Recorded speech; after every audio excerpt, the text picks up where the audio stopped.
Yeah, I think she gets stuck in her schedule and her routine, and Is that so wrong though? I If I think like no, I think order I mean, that stuff adds security. You know what you're doing, and you planned it, and there's a reason. yeah, I think It's it's like just a yeah, slate, the schedule.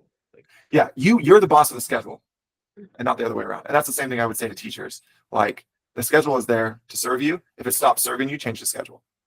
That would be the way I would approach it. My biggest fear though about that, like the why I'm such a stickler when it comes to like my curriculum and all that, I just have this huge fear of the kids falling behind of where they typically should be, with like a traditional school. And I just do not want that to happen.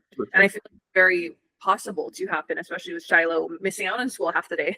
well, and I think this is where there's a disconnect because, I had this conversation with her maybe a week or two ago. Like, I told her like, oh, that's the whole reason we got into this homeschool thing is to give them a different learning experience.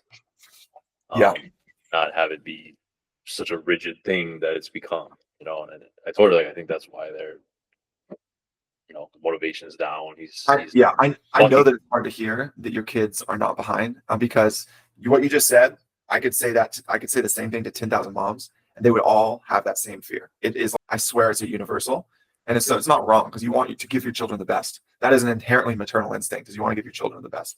Yeah. And so our concern is what we're doing taking the best away from them, right? And then getting back to poor Kella's point, part of the reason that we did pull them out of the school is because we actually saw that in different ways it wasn't the best, right? So we are battling two different presuppositions. Like we all have our experience with what school is supposed to look like, and the idea of breaking a lot of that down is challenging. It's challenging to really see, oh my gosh, well, if this isn't true, how do I know that they're learning, right? Because again, my case in point, my sister-in-law, she was in 9th grade.